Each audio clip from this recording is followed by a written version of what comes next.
نحمده ونصلي على رسوله الكريم أما بعد فأعوذ بالله من الشيطان الرجيم بسم الله الرحمن الرحيم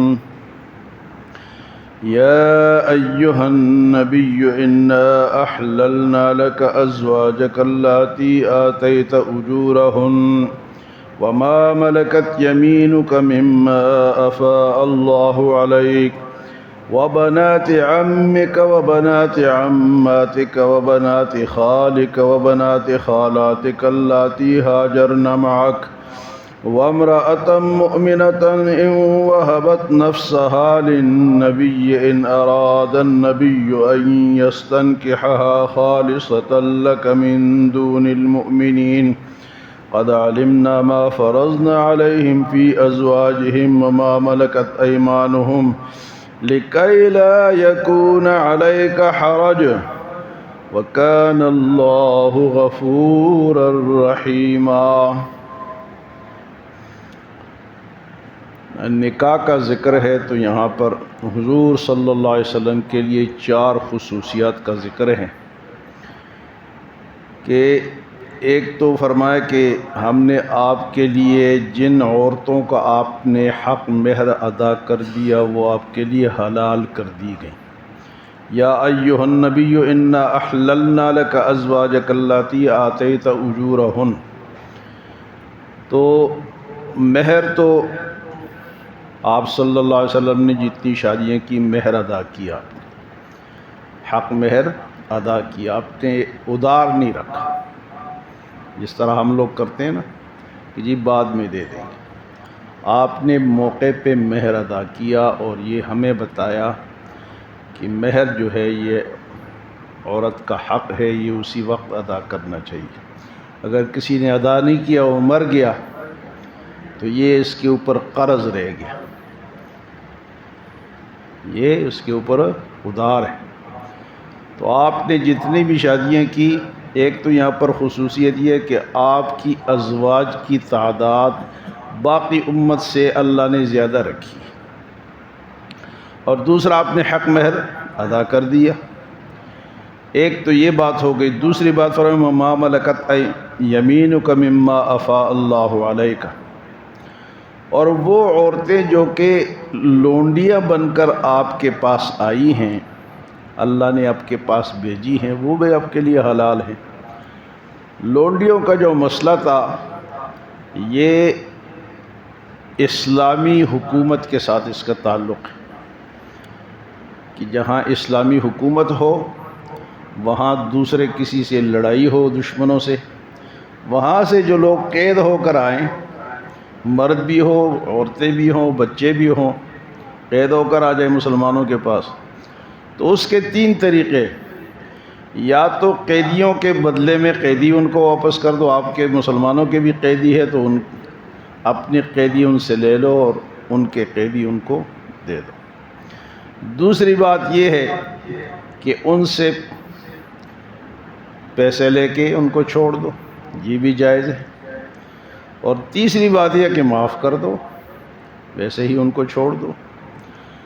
لیکن چوتھی جو شکل ہے وہ ذرا سخت ہے، وہ یہ ہے کہ مردوں کو غلام بنا لو اور جو عورتیں ہیں ان کو لونڈیاں بنا لو۔ لیکن یہ ہر ایک کے ساتھ نہیں، جس طرح ہماری حکومتیں ہیں، یہ اسلامی حکومت کے ساتھ ہے کہ وہ جو لڑائی کرتی ہے وہ شریعت کے لیے کرتی ہے، دنیا کی حکومت کو بڑھانے کے لیے نہیں کرتی۔ تو وہ اسلامی حکومت تو اب دنیا میں ہے ہی نہیں۔ تو حضور صلی اللہ علیہ وسلم کے دور میں تو تھی۔ فرمایا وہ عورتیں جو کہ اس طرح آپ کے پاس آئی ہے وہ بھی آپ کے لیے جائز ہے، وہ بھی آپ کے لیے۔ اور تیسرا فرمایا وبنات عمک وبنات عماتک وبنات خالک وبنات خالاتک اللاتی ہاجرن معک، اور وہ عورتیں بھی آپ کے لیے جائز، حضور کے لیے خصوصیت ہے، جو آپ کی چچا زاد بہنیں ہیں اور ماموں زاد ہیں، خالہ زاد ہیں یا تایا زاد ہیں، وہ بہنیں بھی آپ کے لیے، تو سب کے لیے جائز ہیں۔ لیکن حضور کے لیے خصوصیت یہ رکھی ہے کہ اللتی ہاجرن معک، وہ آپ کی یہ رشتہ دار تب جائز ہے جنہوں نے آپ کے ساتھ ہجرت کی ہو، مکہ چھوڑ کے مدینے آئی ہوں، اگر انہوں نے ہجرت نہیں کی تو یہ رشتہ دار خواتین بھی آپ کے لیے منع ہے۔ اور اس کی وجہ کیا ہے کہ ہجرت ایک مشکل کام تھا، اور جنہوں نے ہجرت کی مکے سے مدینے آئے وہ آپ کے رشتہ داروں میں سے تو اس سے آپ شادی کر سکتے تھے، لیکن جنہوں نے ہجرت نہیں کی مکے میں رہے ان سے آپ شادی آپ کے لیے منع تھی۔ اور اس کی وجہ یہ تھی کہ جنہوں نے ہجرت کی وہ اسلام کے چاہنے والی تھی، اسلام کو سیکھنے والی تھی، اور جو رہ گئی وہ اسلام کے ساتھ ان کی اتنی محبت نہیں تھی، اس لیے اللہ پاک نے پابندی لگا دی کہ وہ رشتہ دار خواتین جو آپ کی چچا زاد، ماموں زاد اور پھوپھی زاد، خالہ زاد ہیں، وہ تب آپ کے لیے جائز ہیں جب کہ انہوں نے ہاجرن معک، انہوں نے آپ کے ساتھ ہجرت کی ہو۔ حضرت ام ہانی حضرت علی رضی اللہ تعالیٰ عنہ کی بہن ہے، آپ نے ان سے نکاح کرنا چاہا لیکن انہوں نے ہجرت نہیں کی تھی، تو اس لیے آپ کا نکاح ان سے نہیں ہوا۔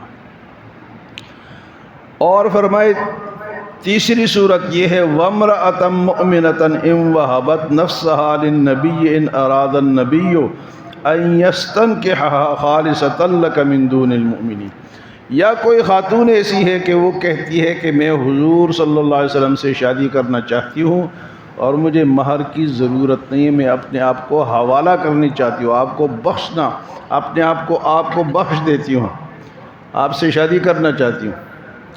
فرمایا یہ بھی آپ کے لیے جائز ہے، لیکن عام مومنین کے لیے ایسا کرنا جائز نہیں ہے، ان کے لیے مہر ضروری ہے۔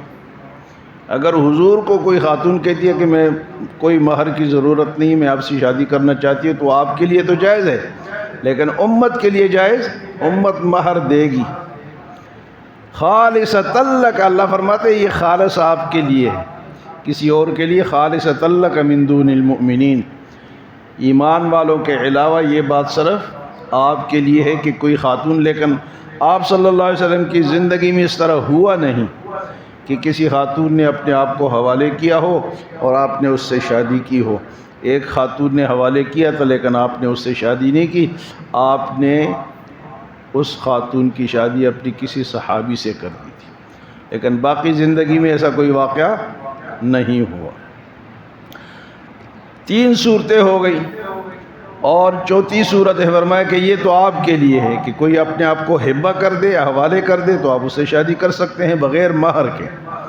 فرمایا قد علمنا ما فرضنا علیہم فی ازواجہم، ہم نے یہ چیز فرض کر دی ایمان والوں کے لیے ان کے عورتوں کے بارے میں، تاکہ ان کو کوئی تنگی نہ ہو، آپ کو بھی تنگی نہ ہو، ان کو بھی تنگی۔ وما ملکت ایمانہم لکی لا یکون علیک حرج، تاکہ آپ کے لیے اور ایمان والوں کے لیے کوئی حرج نہ ہو۔ وکان اللہ غفورا رحیما، اور اللہ تعالیٰ تو بخشنے والا مہربان ہے۔ تو یا حضور صلی اللہ علیہ وسلم کے لیے نکاح کے بارے میں چار خصوصیات کا بیان ہوا ہے۔ ایک یہ کہ آپ کی ازواج کی تعداد زیادہ ہے، ایمان والے چار سے زیادہ شادی نہیں کر سکتے، چار کر سکتے ہیں، لیکن تب کر سکتے ہیں کہ وہ ایک کے علاوہ سب کے ساتھ وہ کیا کرے جی، عدل رکھ سکے۔ اگر عدل نہیں رکھ سکتے تو ایک کافی، قرآن کہتا ہے کہ عدل رکھو تو کر سکتے ہو۔ تو آج کل کے یہ دور میں لوگ کہتے ہیں جی مرد کے لیے چار عورتیں ہیں اور عورتوں کے لیے کیا ہے۔ وہ خدا کے بندو، یہ تو اللہ نے سسٹم ایسا رکھا ہے کہ ایک عورت ہے اس کے دو خاوند کس طرح ہو سکتے ہیں؟ یہ تو کوئی گوارہ ہی نہیں کرے گا۔ کون خاوند گوارہ کرے گا میری بیوی بھی ہو اور اس کی بھی بیوی ہو؟ اللہ نے جو حکومت رکھی ہے وہ مرد کی رکھی ہے۔